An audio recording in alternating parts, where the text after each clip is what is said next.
I miss an email, okay, it's gonna be, did I miss an email, but he's gonna be on somebody's phone? I don't know, I just wanna get from the deals and stuff. All right, we'll get started at 7:15. How's it going? So, pretty brief on my end. One major finance thing that I'll touch base on in just a minute. But I did meet yesterday with Public Works, Police, Fire, and Facilities for storm prep. Just to make sure we're all on the same page. Public Works has been working the last couple of days to clear basins and make sure that they're able to take on additional water from the storm. Fire's been charging batteries and running chainsaws and getting pumps and generators and everything running to make sure that that's all prepared. So we are going to have some additional staff both in police and in highway in preparation to handle call volume and down trees and power lines and that sort of thing. So facilities, this building is prepped. The generator's been checked and full of fuel, and he also did some preparation down in Erkey for potential basement flooding. So I think we're in pretty decent shape, and the latest forecast sounds like the threat is somewhat diminished. So all in all, I think we're in good shape there. I also was on a meeting yesterday with the YMCA and several other community members. I think there was 27 folks in all. They're doing a like basically a comprehensive plan, if you will, for the Y and the future of the Y. And so that was about an hour and a half yesterday. I think some good information was brought forward to the Y from a variety of stakeholders in the community, and I think hopefully they took away some valuable information. There's Ron. And then the only other thing that I wanted to report on, also in addition to the storm, the Inspire Center right here on Church Street will be opening they're calling it a warming shelter, but not necessarily needed for warming, but a shelter for the folks who are currently living in tents and don't have accommodations to get somewhere out of the storm. So they'll be open from tonight through Sunday morning for those folks so that they have somewhere to go. What church is it? It's the Inspire Center right here, Healthy Acadia, Church Street. Healthy Acadia. Yep. So they're going to provide that resource for those folks. And then I do have one financial matter to address regarding the Main Coast Mall, but if you'd like, we can do that later, and since Ron is here. Great. Good morning, Ron. How are you? Hey, folks. Want to jump right in? Sure, Ann, you want to give an introduction? You want me to just hop right in? Well, we're glad it's over. It was a lot. Right. Poor May, she's still alive. So we learned a lot in fiscal year 22, which I think is going to help us get through 23 audit with some places to start. And we're really grateful that we got a lot of help in the cash reconciliation piece from the auditors. They were actually able to do most of it. And with just us kind of shoring up the details and putting hands on some of the primary documents to support the financials. So You chipped in and helped too, didn't you? A little bit. I tried to, steer them in the right direction. So without further ado. Yeah, so good morning. Sorry I'm a little late here. I had to get the daughter on the school bus here. She didn't want to go this morning. So, so 22, we brought it across the finish line, and certainly as Ann would just said, it was challenging without a question. And, but at the end of the day, We continue to, I think clean some things up, and I would probably just start this conversation, off and presentation off with I think when a lot of the institutional knowledge left the city of Ellsworth, it was just tough in that finance department to overcome. With the loss, and I think some of the big losses were the accounting, and reconciling losses out of that finance office, where that's where the struggles really were, is just, kind of picking up where somebody left off and not being able to, to keep that up, which has, been largely in part of the struggles. Ann, can you see my screen? No. Nope. Not yet. You have. All right, so bear with me, and I just want to make sure you guys can see this. Hold on. How about now? Yes. Sort of. It's between budgetary highlights and whatever page is before that. There you go. Yeah. Okay. So close your eyes while I scroll down. But so the city, as far as financial position, everybody can see the balance sheet as of, I'll try to get it a little bit where you can see it all right here. The balance sheet, is for 6/30/22. You got $19.3 million worth of assets against liabilities and obligations, of about, close to $12 million, leaving you with a carryover balance at the end of the year of about $7.4 million. And that's just for the city's general operating fund. Education, $7.3 million of assets against almost $3 million of obligations, leaving you with about $4.5 million with a carryover balance for the school. And I'm going to pick up kind of where the conversation started last year, with the capital project funds being in a deficit situation, and and that goes all the way back about 4 years. And I think a lot of that is just with the timing of the debt portfolio, at the city, which a lot of those will go away on June 30, 2023. The concern that we've had, in talking with Ann is, as I said last year, and it's looking like it's holding true to, to this year, sometime going back 3 or 4 years ago, I think that even with the borings that you guys kind of like did in 2023 to mitigate all the bans and everything that you guys had out there, it looks like that capital project fund's going to be in the hole somewhere around $1.5 million at the end of the day. So that's something that we're still trying to, concern, to try to unravel, kind of where 3, 4, 5 years ago with all the infrastructure projects going on, kind of where that thing, became disconnected, for lack of a better word, from the finances. So there's still some work to be done there, you guys. But, at the end of the day, financially, you've got a healthy general fund.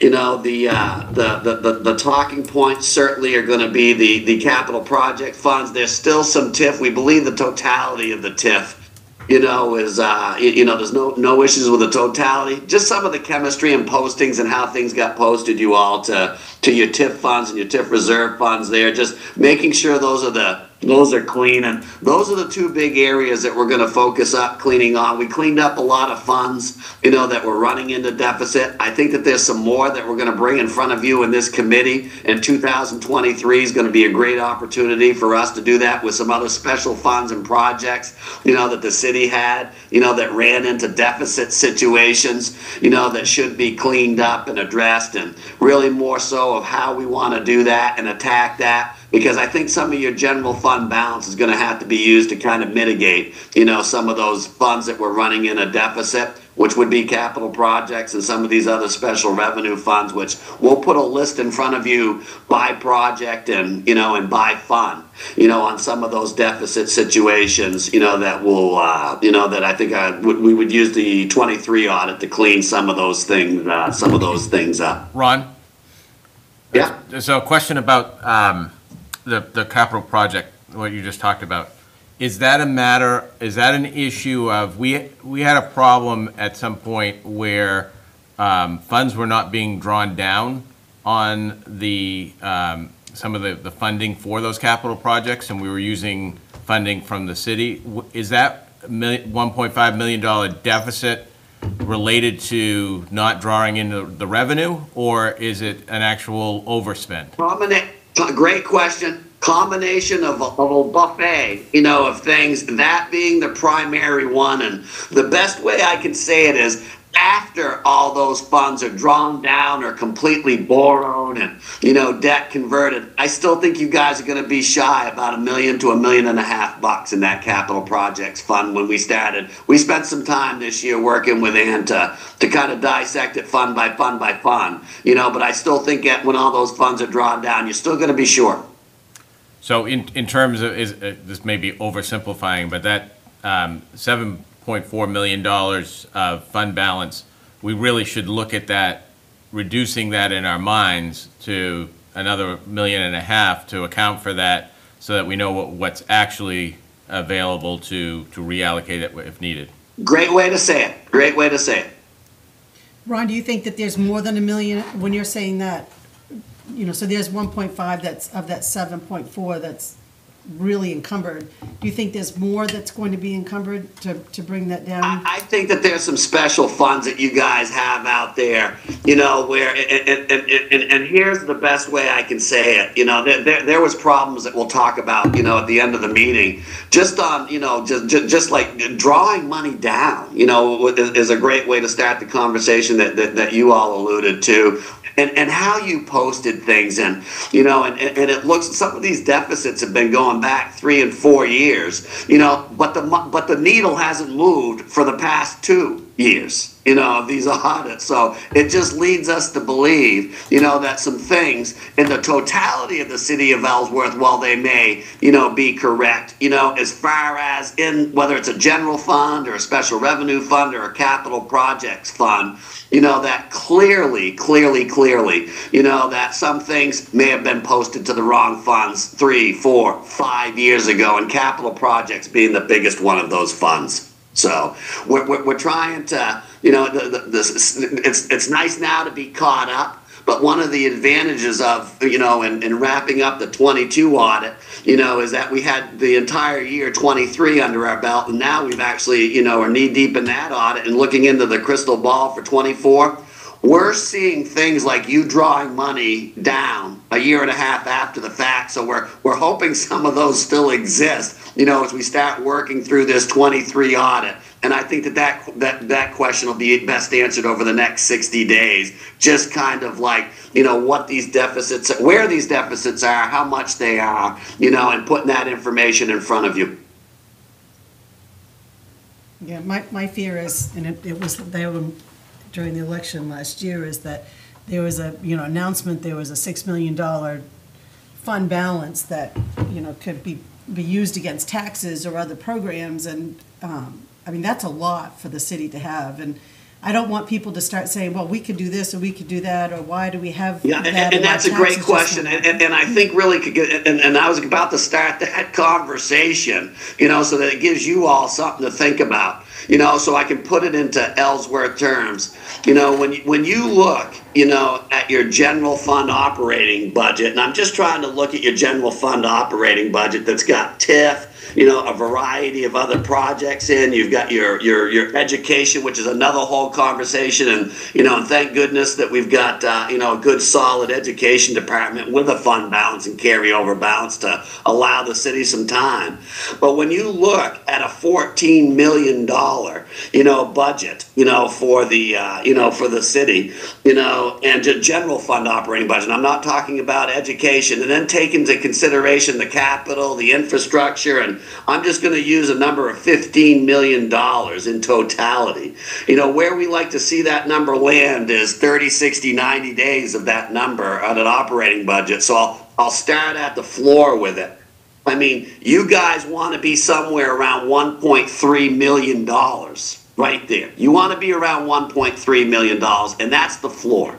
So multiplying that times 3, $4 million is 120 days, and that's not even considered there's 120, it's 90 days, of that number. That's not even really considered the benchmark anymore, with the GFOA, and some of these other regulatory agencies, advisory agencies of the profession. Usually they're saying now with the pandemic, it's 120 days. So to take that number, that puts you at $5 million, and I would say the city of Ellsworth doesn't want to go below $5 million, in any given circumstance, and with all the busyness, the TIFs, the capital projects, the infrastructure, things that you guys got going on.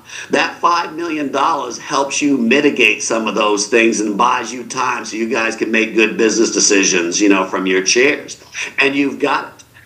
Sadly, some of that cash has been depleted because, of us not, timely requesting drawdowns, for projects or other funding for special, for other special projects that we're doing here or capital, But the fact of the matter is, is that money allows you some time, to gather your thoughts so you can make good business decisions. But I would probably draw that line for the city of Ellsworth at about $5 million. 120 days. I would go to the higher part of that threshold, for the city. So if you want to talk about anything over and above that, I think that you guys could use this 2023 audit, as Ann and May put this information in front of you to say, okay, it looks like $7 million.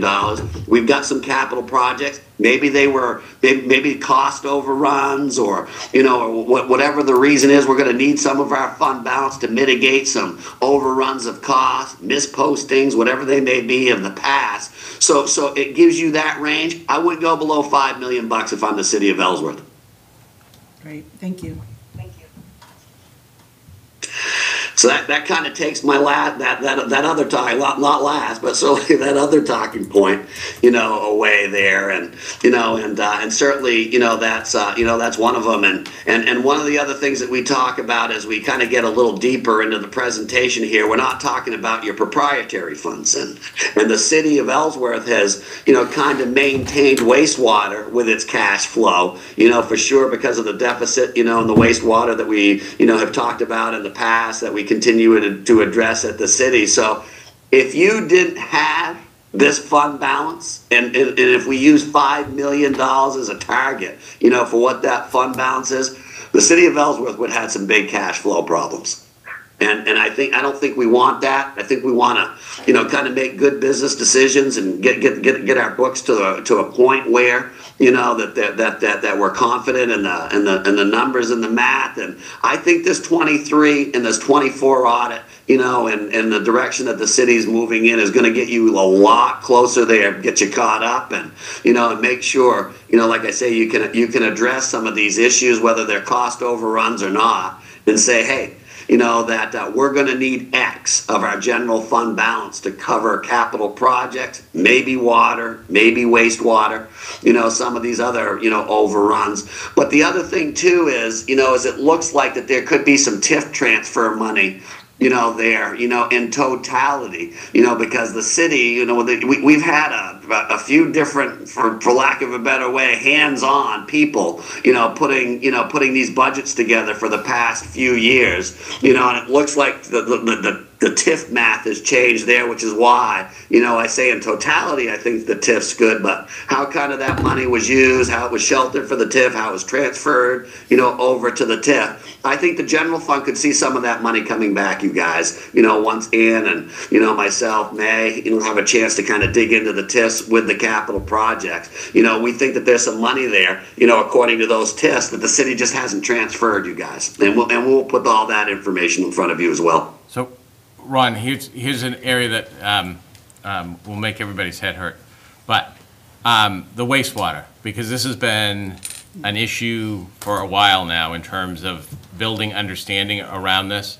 So I just really want to try to make sure that I understand it, and then from there that the larger community understands it. the depreciation expense, if we just look at that year, FY '22, it was around $803,000 for depreciation. Is the depreciation what we are, that's an accounting, this is a question, that's based on accounting practices for the asset of the facility. It doesn't represent actual cash out. Is that accurate? That's a fair statement, but what you got to do, and I got to just take that conversation a little bit further.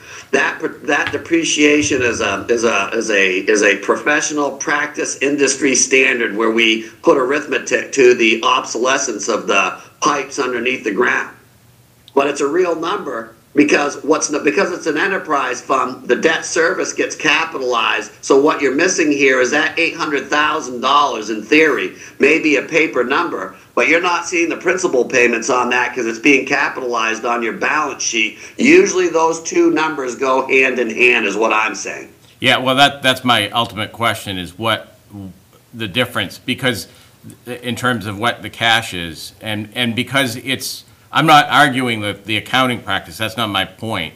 I want to understand in terms of from the city, if we're looking at this from a business operation, there's a difference in terms of expecting that you fund depreciation so that you have available cash to pay for something versus in a city like this, the policy decision of the city might very well be that yes, it's an enterprise account, but that the city is also going to contribute like we do to our water through various means. That's a policy question. And so from an accounting practice, you would see what we see, but from a policy decision, there might be a different understanding. And I just think that the whole conversation has to be held because what we're running into is just that when you just see the numbers, all kinds of different assumptions can be made, and ultimately we solve the wrong problem if we're not on the same page about what we're looking at. And I think that's well said, and I think what we're seeing is a lot of the world of government now, when they're building into their water rates and wastewater rates, they're actually building in reserves. They're building in future debt. Payments for increase on infrastructure. We're starting to see those things right now, and to really show you what's real out of that $800,000. I mean, there's $520,000, between in bonds that's going out there for your utility districts. Right there. That's why I'm trying to match up the cash flow with the depreciation that you're not seeing on that expense report out there. And as I always say, that you should have some logic, even though it's a paper number, that it's equated to debt service. So when will that debt expire? And should the city be setting some money away, for a maintenance reserve, a capital reserve? And I think that kind of goes right into your question. And I do think that the city needs to address that, as we actually said in our management letter, quickly. So. Yeah, no, I agree with those points. I think it deserves an in-depth discussion. Exactly what you just said in terms of looking at it from all sides and not going down this rabbit hole of assuming the revenue. You take any of the revenue away that exists, and it makes the problem worse. It's not we're not talking about stopping the revenue. It really is about where do we account for additional revenue? How does the city contribute to that? And I look at it this way too. It's kind of lining the revenue up.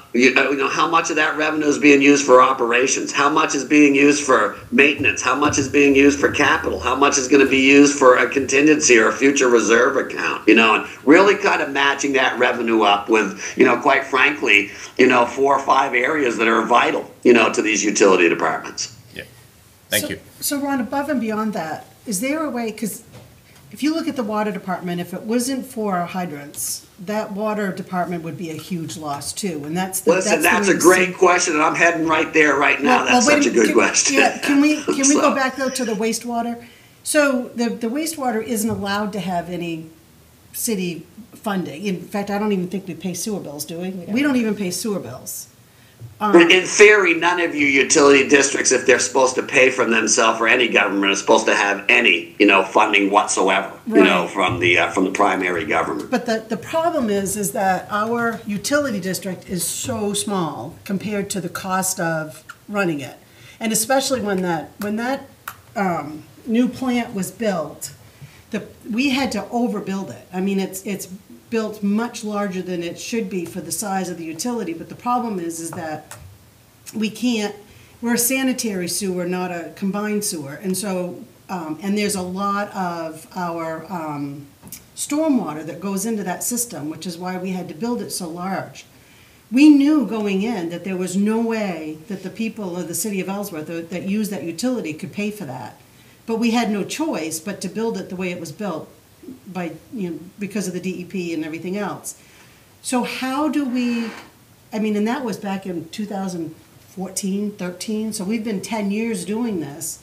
How can we overcome that without? This was actually talked about last year, kind of, and I heard the word already again, in depth, kind of doing a study of that. Right. I think what you look like today from when you, basically incurred all this debt and, undertook that endeavor, to do it, and you're different. You look different today than you did 10 years ago.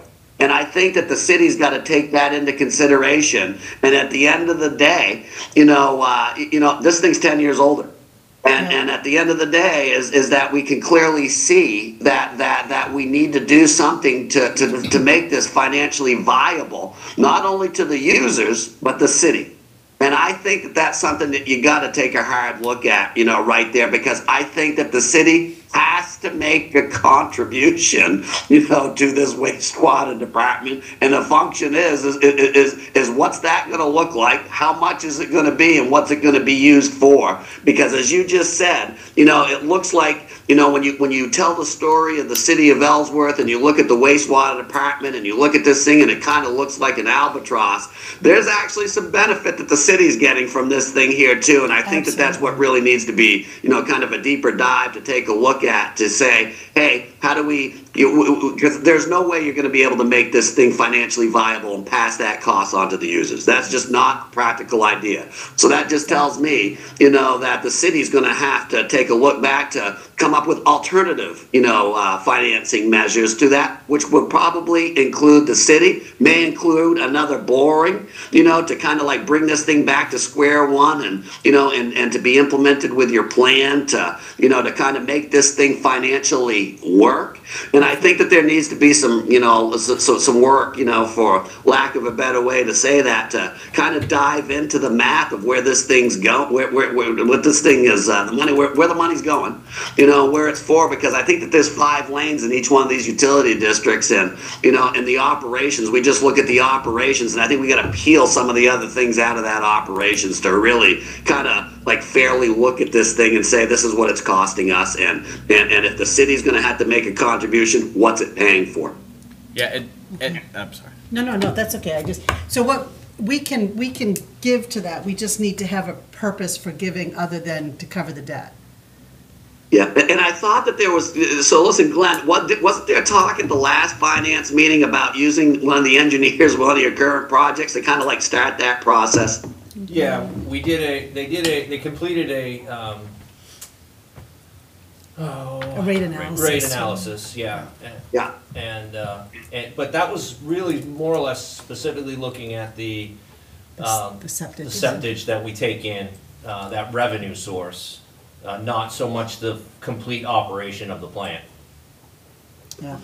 We're working with a couple other utility districts, and that's exactly what they're doing. They're matching up the revenue streams to the different lanes that they operate within that department, and they're structuring their rates based upon that. And we've got a couple other municipalities that are in a real similar boat to you are, because they know, that the ratepayers, they just can't, they just can't, even over 3 years, they just can't pass these rate increases onto the ratepayers, so that the municipality has to bear some of the burden. Okay. What's that burden? What is it? Identify it. What's that burden? And let's come up with some logic on how, put some math to it with a number, and how we're going to fund it. And I think that that's where you guys are at, right now, certainly at the city. Yeah, and in reality, that's what we've been doing. We just haven't, no, I mean, from an operating perspective, the plant's still operating. So we're already contributing to the operations of it. We're just not accounting for it.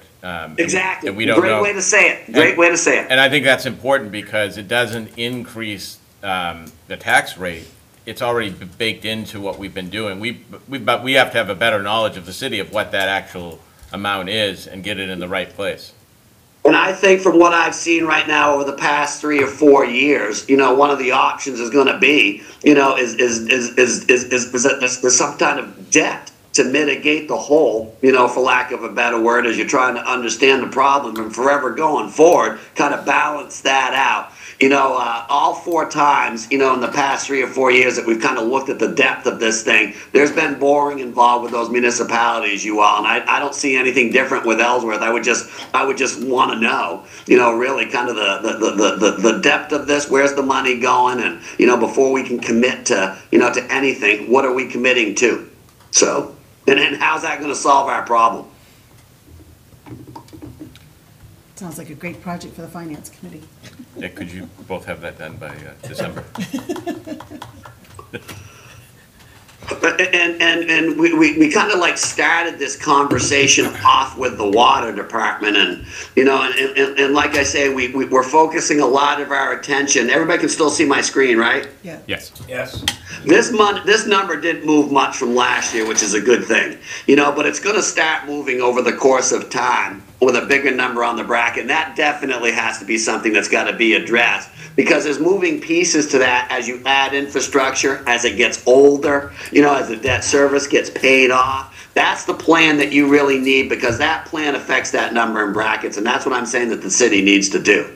And then, oh, by the way, we might as well be looking at the water department as well, because that's not exactly, you know, a one-sided, you know, for lack of a better word, you know, profitable business activity here right now. I think it's time to probably look at both of your utilities, even though the emphasis that we've been talking about for the past year, you know, at least I've been talking about you in the past year, is wastewater. I think water's got to be addressed to you all.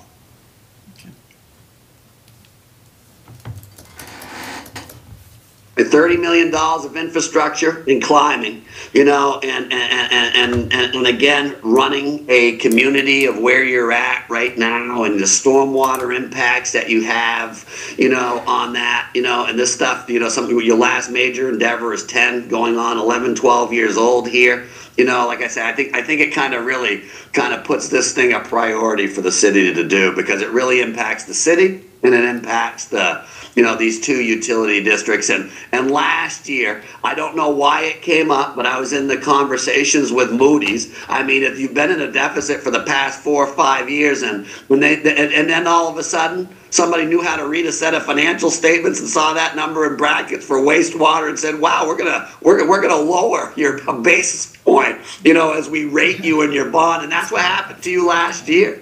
And my question to Moody's, and my question, you know, from basically talking with Glenn and talking to Moody's, hey, Moody's, why are you doing this now? Why this hasn't changed? Why are you doing it now to us? Yeah, the funny thing is that Moody's and Standard & Poor's were part of the conversation when we did the original borrowing, and how it would affect us, knowing that that's what was Glenn, gonna how'd you happen. feel about that? Wasn't that a slap in the face, though? You know, when they're talking about downgrading our rating here, and it's like, this has been there all along. Why are you doing it now? And they really couldn't even give us an answer. Yeah. No, it's and been like that for a long time. Not only could they not give us an answer, but they didn't even listen to any. They didn't even afford us the opportunity to explain what we were, you know, what the plan was to try and move forward Exactly. and address it, and they just weren't having it. I think they had their mindset before we even started that they were going to ding us for it. Yeah. So folks, I just really kind of hit the highlights financially, you know, there, and you know, and like I say, after I think this 23 audit, you know, and we are moving fast with 23, you know, and kind of looking at 24 and fixing 24, and we got some other things to talk about here with, you know, with like, you know, a financial software conversion and things like that. I really think, over the next 60, 90 days here, with this information, cleaning it up, and this is a good picture of what the city looked like at 22. We'll be able to give you a pretty good picture of what the city looked like at 23, so that you can start addressing some of these, these issues, whether it's wastewater or capital projects or TIF. But that $5 million, folks, I really wouldn't want to see the city go below that Mendoza, line right there. That was actually bought up by Moody's too. Just kind of how that benchmark's moving up as opposed to down. That they were glad to, see the city, maintaining its current level of fund balance, etc. But oh, by the way, we're going to ding you because your wastewater project, we just found out, is $3-point-something million in the hole. So I think that these housekeeping issues can all be done with the 23 audit. And I forget who asked the last time we talked about this last month is like, okay, let's start making some decisions. Let's start putting some budget together. I think 25 is going to be a real important budget for the city of Ellsworth. I truly do, because I think you'll be able to address a lot of these housekeeping issues and hopefully have this wastewater and water department, review under your belt or closer to being under your belt, so that could impact it. Because I really think, you guys, that's going to impact future budgets. I really do. That's great. I mean, there's the financial highlights, you all, of the city. The good news is, even by mitigating, some cost overruns or, financial accounting mistakes, the city, still, is going to have a pretty, hefty fund balance. But I'll tell you, your fund balance didn't get there by like favorable revenue projections. Your fund balance has been growing by the city being frugal, for whatever reason, being frugal through expense savings. That's how your fund balance has been able to grow, you all, over the past, 3-4 years, is by doing that. And, and those days, like, we're starting to see those days coming to an end. The pandemic, I definitely think, has skewed a lot of government budgets, period, whether it be municipalities, schools, counties, but when you look at it, it's not revenue that's growing your fund balance, it's expense savings. And, and I think that, as I say, when we start looking at some of these other things and really kind of, taking a hard look, at our appropriations at the city, that's really, I think, that the big thing that I try to stay out in front of for FY25. And I heard that loud and clear from you all, that you're going to be getting into budget season like right now, and it's time that, like I say, whatever role we can play in, Ann and I have kind of seen some of these things coming out here, and and no time like the present to start talking about them. Well, we're going to capture that one excerpt and put it on the website in terms of, the budgets, in terms of management of it over the last few years. The expenses were reined in, and there were lots of discussions about where the entire community sat. This current fiscal year, expenses have gone up because it reached a point where they just had to in some areas. But that recognition of holding the line on expenses, and I think as the future council goes forward, that will continue in terms of, we've addressed some things this year, and that probably will get resolved, as you said, in the next budget cycle. Yeah, just bear with me. I'm trying to, there's your school. And the same can be said for the school, you guys, too, which is where I was just going there with that statement. As far as like your revenue projections, I mean, look at the school, too. Look at the school, a $27 million budget.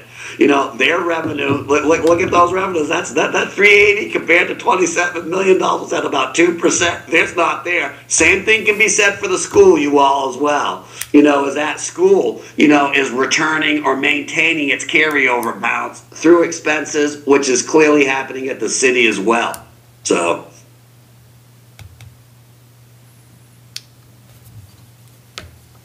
Thank you.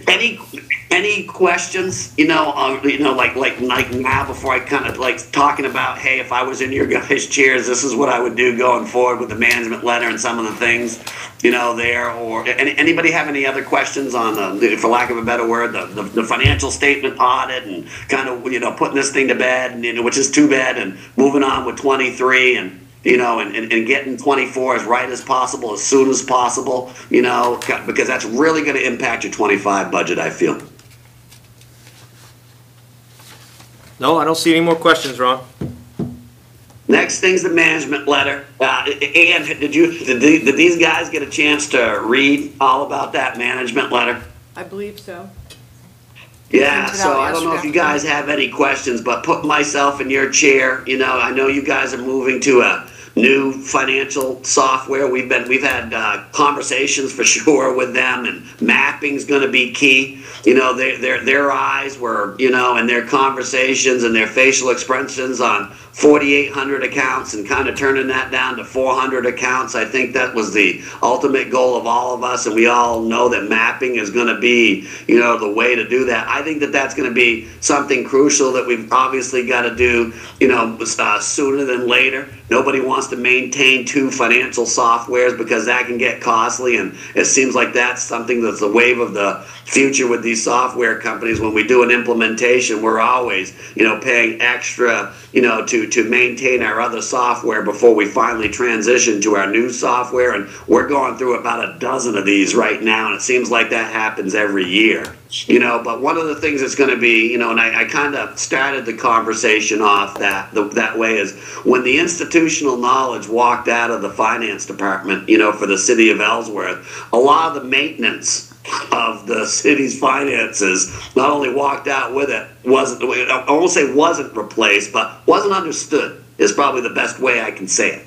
And I think some of the things that we're seeing and addressing here, and cash receipting being one of them, payroll being another, is that there's so many decentralized things here. The city, as soon as it can kind of centralize it all under one roof, which is certainly something that that I know you guys are all working to. The faster that happens, you all, the better off. That I think it gives you the best chance to mitigate a lot of these talking points and mistakes, because nobody wants IRS officers showing up on their doorstep.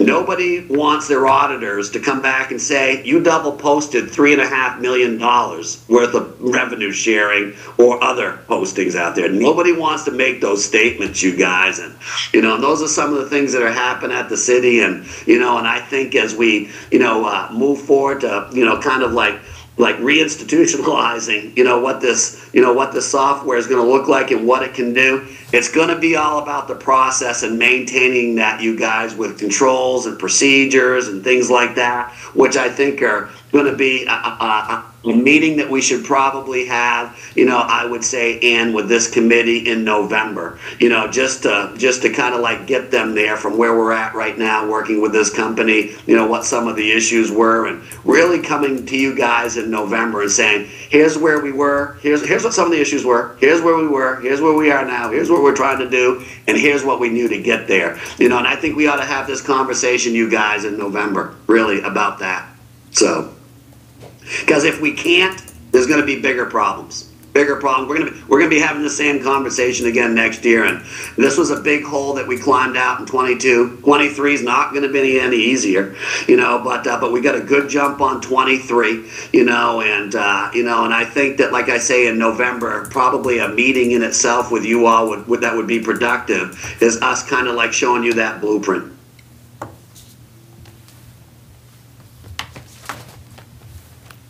There are a lot of talking points in that management letter. It never gives me any pride or satisfaction to write something like that. But, as Ann and I sat back and, talked about it, it's about as truthful, as you could get, which I know you all take seriously. And that's why I say we need to have this conversation again in November to really kind of show you the progress, that we're doing to, and what else we need to do to, to kind of mitigate, these kind of letters coming forward. So.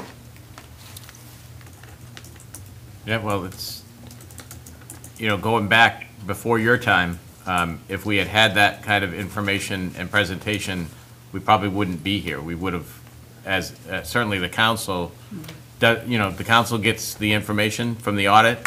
Audit is supposed to be exactly what you're doing, that independent review, the honest look at, here it is. And that feedback was totally inconsistent with the reality of the circumstance. So it's hard for actions to take. So, having that information, having it presented truthfully is what your role is, and it helps the city moving forward. And I think the staff have done, having that knowledge, they've done a great job with turning it around and moving us in the right What are direction. you guys? How close are you to kicking off? You've got to be pretty close, I would think, to kicking off probably initial budget conversations for 25. I've already started. I'm starting. When do these conversations take on a whole different meaning? Not that they're not serious now, but when do they take on a whole different meaning? To the point where you're talking about the math. Well, my plan is to start, well, we've already started on the internal piece of that and looking at the old way that it's done and how we want to do it now. Because I agree that there's no sinking funds for any of the utilities, and I think there should be. And that's what we were just talking about. And we want to have a new process for how we do budget so that things are really transparent to the people that have to make that decision. And the other thing too is with the TIS, the transfers and really kind of how that budget's been put together. Really, getting back to some consistency, because I think when the institutional knowledge walked out the door, some of the budget practices walked out with it too. Yeah, and I'll just say this because for the public who's listening, is going back even the 2 years in terms of the budget gets developed from the city manager and the leadership, and then it's presented to the council. Usually March, the council earlier, starts looking at it. But that, again, going back to the point in terms of, although the accounting knowledge, that's the issue we're dealing with, that's what's getting cleaned up, is getting the right accounting, getting things in the right charts, booking appropriately. But that substantive work around creating a budget, maintaining costs, that started with the city manager, and Glenn does deserve credit for coming forward and presenting that, because this could be a much worse situation for the city. Absolutely, and like I say, good luck. Good luck has fallen on the city of Ellsworth if we're still able to maintain $5 million. That's nothing but great luck, with housekeeping. But it's hard for Glenn to put a budget together with the accounting issues that we're seeing out there. And like I say, if we can't stay ahead of this thing, as Ann said, and come to November, and give Glenn, the fighting chance to put that 25 budget together, that's not going to be another good year or a good budget for the city of Ellsworth. So, Well, the other thing we want to do too, Ron, is the Finance Committee wants to be more aware of the debt service plan, what we have and what a plan would be, and also the same thing with a capital improvement plan. We have a capital improvement list, but we don't have a capital improvement plan. And those things we want to get in order before we even begin the budget. That's why. and I think you're going to need a debt service plan in order to solve your utility district problems. That's for sure. Absolutely, but we don't even really have a good view of our debt service, what it's used for. I mean, we've had some Fair enough. guesses. And the same thing with a capital improvement plan. We know what we're doing for capital improvement, but we don't have a plan, and we don't have a cost to that plan at all. We have a list. So Yeah. those are the things that we're hoping that Ann's working on, so that we can get a good view of it before we even begin looking at a budget. And get some of this other stuff, like you said, looking at the utilities and having a good idea of what we can do and what's gonna have to be in the budget compared to the other things that we need to address when we look at the budget. Because we'll have, every department's gonna want more employees, every department's gonna want new equipment, every department's gonna, there are so many things that come up, and it's really hard to say yes or no to those things when you don't really know the cause and effect of it, so. Yeah, and if you can just give Glenn and I and Ann and May, the next 60 days to come in front of you in November, I think that we can put some things in front of you, which we've already started working with Ann on, and doing, where you can kind of, look back and say, okay, there's the math. that we can make some decisions on, because it just hasn't been consistent. You know, when Glenn inherited the budgets, like I say, with some of the accounting and the way that things were paid or transferred, you know, like I said, some of those things have changed. So it's hard to put a consistent budget together. And I think, you know, as the four of us kind of look at that, you know, this year in November, we can really start putting the blueprint in front of you, you know, now to kind of marry, you know, Glenn's budget with accounting and practices that can support the math. We're really looking forward to that. Thank you.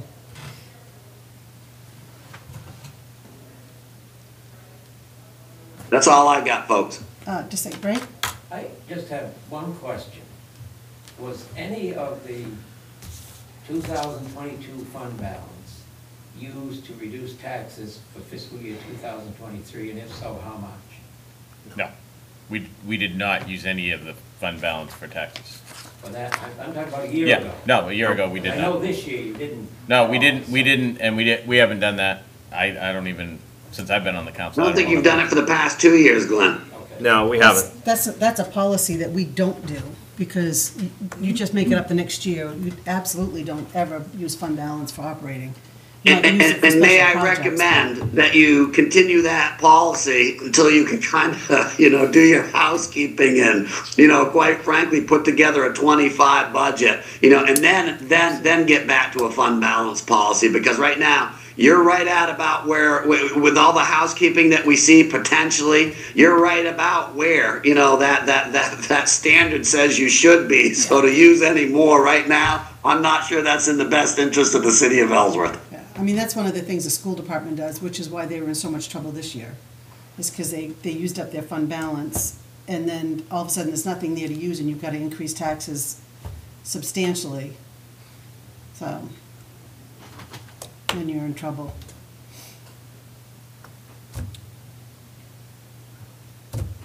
So yeah, and if you guys need me to put something that kind of like states what your fund balance should be, kind of where you're at, what your fund balance should be, and kind of like what you're doing to like make sure you keep it there and working towards, I'm more than happy to put that together for you guys too. So some correspondence. Yeah, that would be great, because people see $6 million or $7 million, and they're like, well, then Yeah, I they say, shouldn't wow, have that's a lot of taxes." money. That's one size fits all right there. That's the whole city of Ellsworth right there. That's one bucket. Right. So, We also have a fund balance ordinance that probably needs to be updated as well if we're going to, especially you're saying the industry standard is, what, 120 days, Ron? that's 90 days. It's 30 to 90 days, but it's Okay. moving, the needle's moving to 120. Okay, so better to be prepared. Yeah.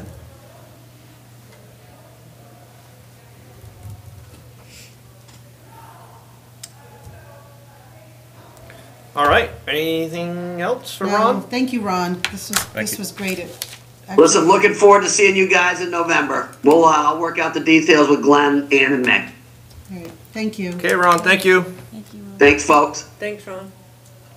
We've said it a million times, but thank you both Yeah, to May and thank Ann It was a lot of for work. a lot of work. And as we've said before publicly, Tammy, thank you for going above and beyond.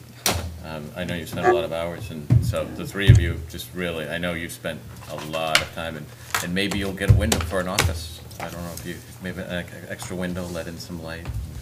I do Relax. it for all the money I make. Yeah, well, no, you get paid. Yeah. Yeah. That 10 cents an hour you make. It's that much. All right. Continue, Glenn, with The only, just real quick, I just wanted to let everyone know that we launched the first payroll with Paychex this week. It's been a, it's been a challenging project. We're not using their timekeeping, so all of our information, all of the time had to be manually entered, and so it took a couple of employees most of the week to get that done and work out all the bugs and the kinks. I think it's there. There's still a couple of, even as late as yesterday afternoon, there were still a couple of changes and things that need to be made. But for the most part, it should be good. Next week, they'll do it again. And then hopefully by the end of the month, we'll have their folks in here for the training for their timekeeping, the timekeeping component of it. So that hopefully the first couple of weeks of October, we'll have that up and running. And so it won't be manual entry anymore. Everything will be automatically forwarded onto them once it's approved by department heads. So steady I got progress. something on that too, that we're supposed to put our stuff in. Yeah, because of the $2,000 stipend, technically you're employees, so. Oh, okay. So even though you're only paid once a year, but, yeah, so progress on that front. And then real quick, one thing I just wanted to bring up about the agenda for Monday. It's pretty lengthy, and there seems to be, there are several agenda items that are more public service than they are city business. And so I think the council needs, in my opinion, and it's purely my opinion, but in order to perhaps keep these meetings a little bit more focused and a little bit more productive, I think we need to start maybe looking at limiting the amount of outside presentation type of activity we do. We've got like 4 for this one council meeting, and it's gonna turn into, if you put 15, 20 minutes for each presentation, you're gonna be looking at another 3 or 4 hour meeting. And as we've seen, the longer the meeting goes, realistically, the less productive or the less, value it has in the decision-making that happens and the process of doing the city work. And realistically, that's what these meetings are for. The meetings are for doing the work of the city, making the decisions, that need to be made for actionable items, not necessarily a platform for nonprofits to come and talk about, all of the woes. And so I just think council just needs to be maybe a little bit more cognizant of that and pay a little closer attention to the agendas when they come out. And, I don't feel right about telling a counselor, no, we're not gonna put that on the agenda. So if the council could kind of police themselves a little bit on it, it might be beneficial, one, to the meeting and also to the staff. Because like, I've got 2 or 3 staff who aren't necessarily part of the agenda item, but because it directly impacts the work that they do with the city, they're gonna be available here and participating in the meeting, and which is fine, and the staff is fine with it. But I just think that we're getting away from the true spirit of the meeting, of being to conduct business and a little bit more, public service. And I would hope you remember to bring that to the November organizational meeting. Yes. That has been a problem because there's nothing that allows the chair and the city manager to redirect agenda items, to direct back to committees, to direct back to workshops and things like that. And that it used to happen kind of informally, but all it takes is a member of the council to say, no, I want my agenda item. Because the process is that any counselor can put an agenda item on. And there's nothing in any of the rules that allows for that to be removed.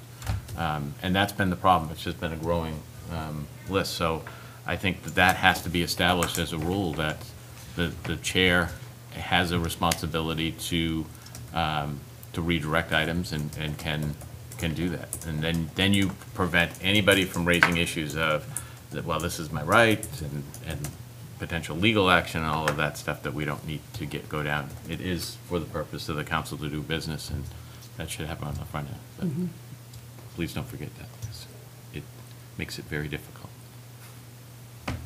so, We get the 2000, just I think getting a the little bit too September much joy. agenda. No, I'm not. Like usually we'll get like a draft, all I know have too is the much, September no, 2022 you shouldn't agenda. do this.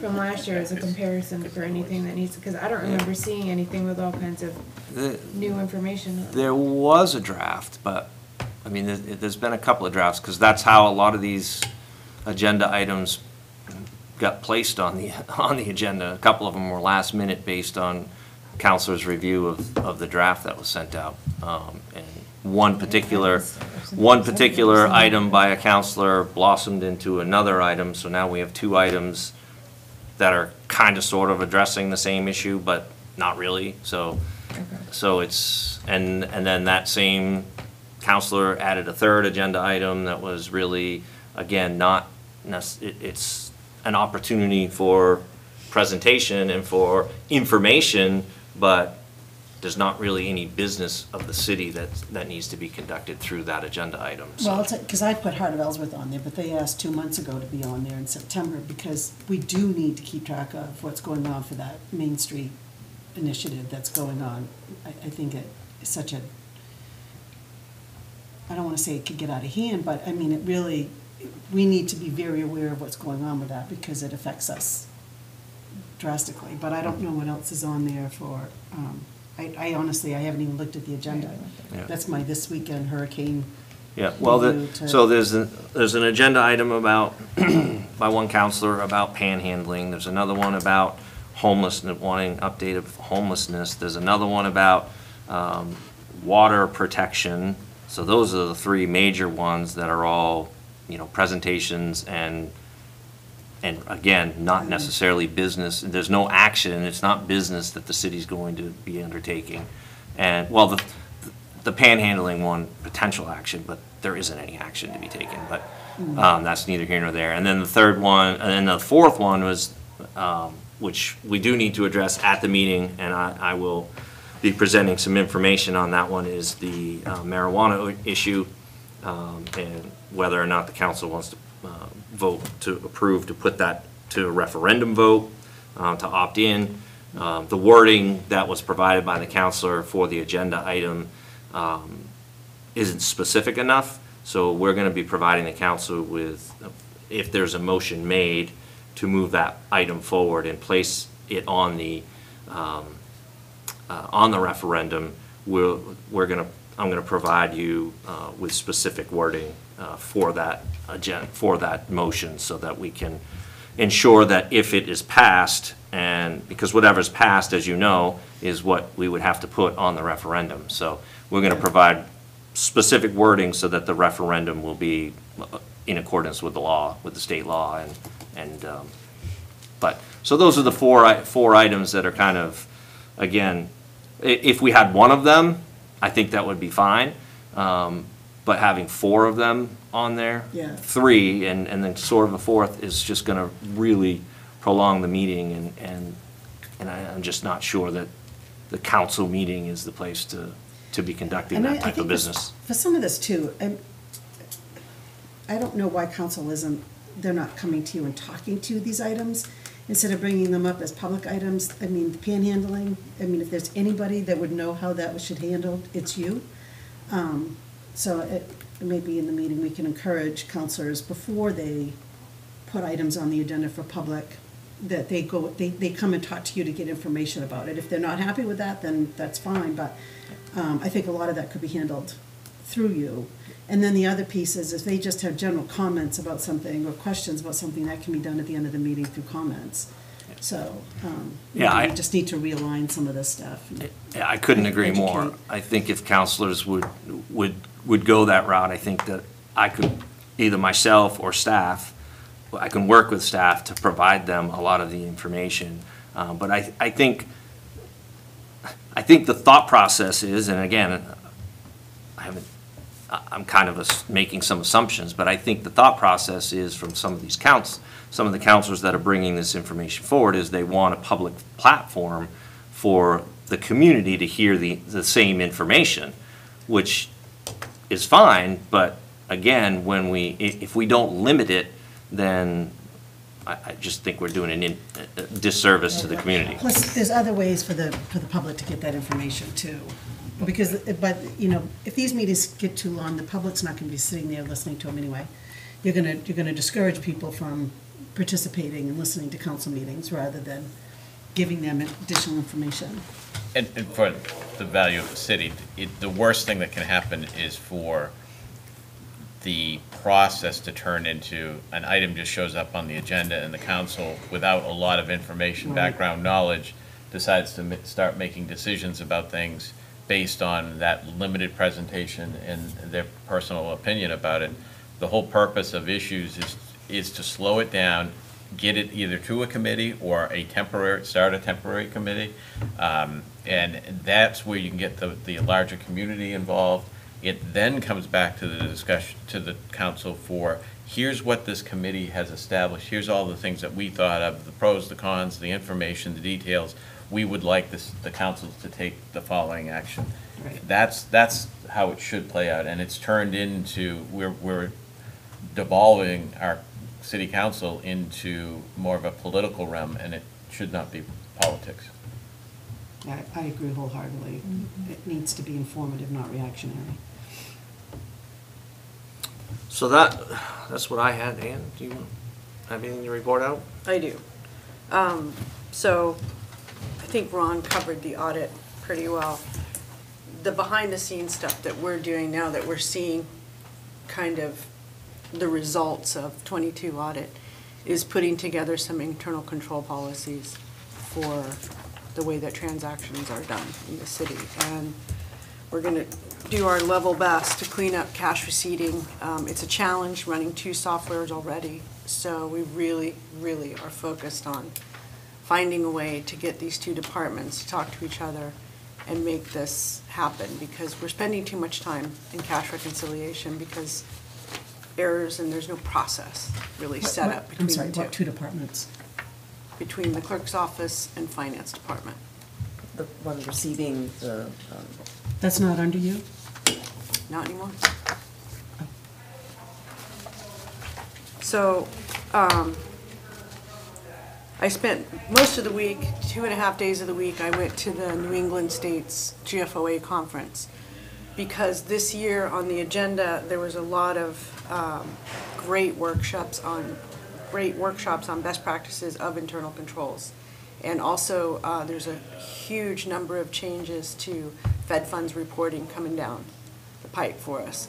And we've got to get ready for that, because it's definitely going to be a big deal for us. I've already started talking to IT about it. We have so many things going on at once that trying to keep everything moving forward and then pull in the new stuff that we have to do. Those are kind of our challenges right now. The other thing is that there is a lot of chatter with MMA and property and casualty insurance about policies to address fraud in the city, and do we have those policies in place to prevent it from happening, not only in cash handling, but also in IT. It's a big deal. People are losing their IT coverage because they don't have appropriate policy. So we have to look at that. I'll sit down with Nate. I hadn't had a chance this week because I just got back. So, We don't have internal control policies for our cash handling? they're not IT as followed well. right now. They're not followed, but we have them. Yeah, but we need to change some of them. especially Yeah. with our new software, there's Yeah. updates that need to be done, so. Oh, so it's updates, not creation, okay. Right. Thank you. Yeah, I was like, yeah. Okay. Yeah, with the software changing, there's just been a bunch of different things that, And just taking cleaning place. up things that have just kind of spun out. And when you say IT policies, you mean cybersecurity? Yeah. Yeah, that's a huge one. It's becoming a big deal, I just had to do and that too. we really want to make sure that everybody's on the same page and that people understand why things are important and why they need to do them, because we don't want to lose that kind of coverage. It's pretty No, I just went reasonable through that. right now. I just went through that with my job. We have Yeah. a whole policy on, And Jason has those. I was So, gonna say, Yeah, he's, so that's more Well, an on top update too of- than Yeah. it is. We just need to make sure that we have it in our financial policies of best practices of what to do, what not to do. The other issue is that obviously we've already started audit for fiscal year '23. So we're trying to get a lot of the reconciliations out of the way so that we don't have to pay the auditors to do them, a lot of the changes. We're going to have to address utility billing because I think it continues to be a problem of being able to reconcile it effectively and, we have one person right now to do the accounting. And we're down to 3 people in finance now, so we've got to get really, really lean in our process of how we do things. And that's going to require the outlying departments to clean up how they give things to the finance office. So that's a big project that we're working on right now. A lot of little housekeeping items I have to go through our fuel tax refund filings for the last couple of years because there's been some errors and irregularities in the way that those have been filed, so I'm I working thought that on. was already done. I thought we wrote a check to the state. I did write a check to the state. Okay. Yeah, but I need to change the way that the process is done. Oh, Because okay, the reason sorry. that those mistakes happened is that I think people just actually didn't understand what they were getting a refund for.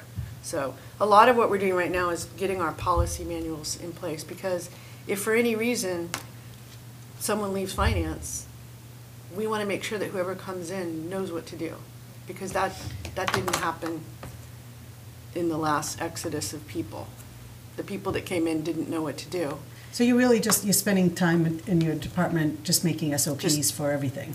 Clean and changing some of them, Yeah. so they're more effective. Editing and creating Yeah. SOPs, okay. So that's a thing that we're working on. And then I'm working on the CIP, because my goal for the CIP is to not only have something to give to you, but to create something that's forward-facing and visual to the community, so they see where their money goes, so they understand how we pay for things.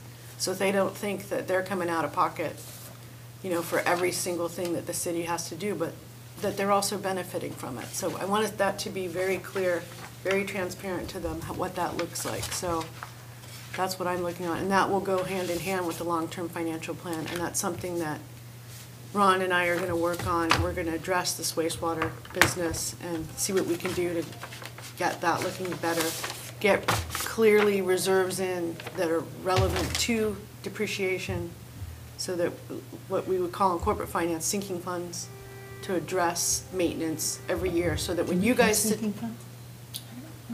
A sinking fund is what you guys call a reserve. Oh, You okay, put it because I to think- I don't think you're specific. supposed to call them sinking funds in municipal world. I thought they were. Right, I I don't don't come think from the that they're- municipal world, so everything in the municipal world I'm learning now. Yeah, But yeah. the process is the same. It's just a way of looking at, Do we have don't we used to have a reserve fund for wastewater, Yeah, 35,000 a year. yeah.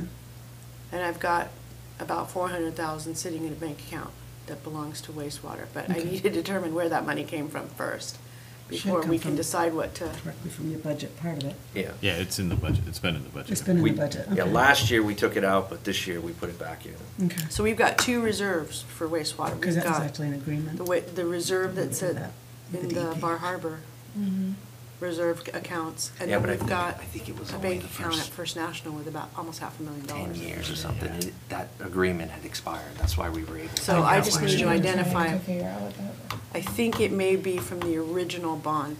Mike has looked at it, we've talked about it, but it's just one of many items that we want to clean up, so that our goal is to have a really clear picture at the end of the fiscal year '23 audit of where we're at and where we're going and what the plan is. All right. Anything else? Any questions from anybody? Oh, no, I got, You got more? oh, yeah. I gotta cancel my I meeting with s- Jana. I saved, I I have to saved go. the work, no, you gotta stay. Okay. I saved the worst for the end. This is the Maine Coast Mall information. Yeah. That's, so the first piece of paper that I'm passing around is what is going to be a breakdown of what is owed. And. Thank you. And the second piece of paper is, did someone not get both? From Roger? Yes, is a legal opinion, and the conversation I told you they were having last week with the mediator on trying to get some resolution on the question about the KFC buildings. And essentially what it boils down to is, for lack of a better term, in my opinion, we were duped. And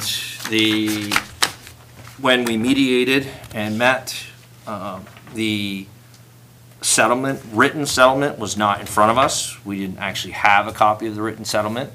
Once the agreement was made, the written portion of the settlement was created after the fact by the defendant's attorney, by Maine Coast Mall's attorney. And in that process, the KFC building was included in that, and neither Larry nor myself were quick enough, I would guess, for lack of a better term, to pick that up. So the agreement was passed with KFC in it. So essentially, the legal opinion is that we're obligated to reimburse the Main Coast Mall for the KFC property. So we could continue to fight it, but in the end, I think it cost us a lot more money to fight it than it will to just pay it. We do intend to, and I believe Larry has already drafted or is working on drafting a letter to KFC to notify them of the abatement and the refund that Main Coast Mall will be getting on their behalf. And They should go after them. and I would hope that they would pursue getting that money back from the Main Coast Mall, because They should. it does, in my opinion, it's improper for us to return money to Main Coast Mall that they didn't pay for taxes, but based on the legal opinion, I think if we were to try to push this any further, contest it, it's gonna cost us money, and ultimately, we're gonna end up with an arbitrator's ruling, which is binding, that's gonna tell us we have to pay it. But I see here too, is saying now we should do separate tax bills, so if anything like this Yeah. happens again. Yes, we won't Larry's, have that problem. yes, Larry's working on breaking out the tax bills. They've always had separate tax bills, but what Larry did with the abatement is this year's tax bill, he just put it 14.5 and just sent them one tax bill. Oh, Because the abatement was for the Main Coast Mall. The abatement isn't for the individual properties. So, gotcha. but they've requested a breakdown of the individual properties. So Larry is now working on doing that for this year's taxes. So I don't understand the attorney's comment that urge the city to pay the $317,000 that's not in dispute immediately. Yeah. There's a payment plan. Yeah.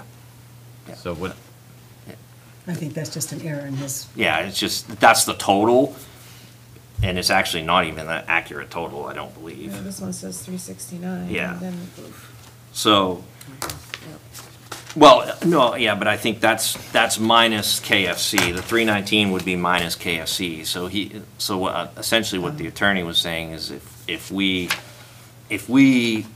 want to continue to disagree on the KFC portion, we should, in the meantime, we should pay the full 319 that we would owe minus KFC, and then we can continue to argue about KFC. But I think, again, I think it's in the city's best interest to avoid further confrontation, further litigation on this matter, to yeah, I would stick agree. to the agreement, pay, and because ultimately, the other thing is, we negotiated the 14.5. The state board had them down to 12 million. So if we were to scrap this whole deal, we're gonna be slapped with a lawsuit for breach of contract, which we're gonna have to contest and fight. We're gonna be, and run the potential of going back to the state board's ruling, which was 12 million, and that's, and that's 2.5 million less than what we're currently at. So, although it sickens me and it aggravates me beyond imagination, I think it's in our best interest to resolve this issue, stick to the settlement, the payment schedule, and in 2025 or 2026, we'll embark in a whole new challenge with them, so. Yeah. I would agree. so based on, although I don't necessarily agree with what I was about to say, but based on the attorney's recommendation, thought process, it doesn't have to come back to the council, so it's not on the agenda. The attorney said it doesn't have to come back to the council, the decision's been made. I think you go forward and implement the plan, and we just leave it at that, because there's no value in bringing the discussion back to the council. We've already voted, and it isn't gonna serve any purpose, and the attorney is recommending that, so. How are we gonna let KFC know? They have some money owed to them by the, Larry's writing the letter. Yeah, we are. We're sending him a letter. oh, you are sending them a letter. Oh, good. Damn straight. I'm glad. That is that's the wonderful news I had for Friday morning. Thank you. That is all. Unless anyone has anything else, I'm gonna stop the recording. Yep, I'm all set, thank you. Does anybody, do you guys have anything? The only thing, last night, I had to look at last week's viewing of this meeting, and then I also went and checked the council agenda. And on the bottom, and I was pleasantly surprised, that instead of waiting to get it sometime today, it said that the supporting package was attached. I went and looked at the supporting package that was attached, and it was the supporting package for the March meeting of this year. Yeah. So, I don't know what's going on between clerk's office and the birds in the, Yeah, so you're looking for the packet for the council meeting? yes. Did you go with, I don't know, does he have access to the rev? Because remember, it was too big to send Yeah. through the usual. Usually it's Source. attached at the bottom. Yeah, it's too large. eventually. It was too large. It was too large to attach it. So that's probably So we why got you it saw something separately. different. Yeah, But we have a rev drive, which the public must have access to it through the website. I think you have to log in though, or something. Yeah. Yeah, I think you. but we can that get, can he get access or something, Well, can however, I go to get it? ask- You can go see the I city could go clerk. ask which items have things. Yep. Packing list? Yeah. It's on the website with the agenda now, we posted it yesterday. Yeah. Okay, he's, But what's on the, what's at the bottom of the agenda, it says package for 9/18, but when I open it up, hit it, it's the one for March of this year. I'll double check that and see what we got. But yeah, I should get a website, so I'll go check it right now. All right, I wanna see that. I'm gonna talk to Janice, she wanted to meet at 9, I can't. You We were got gonna do work. it by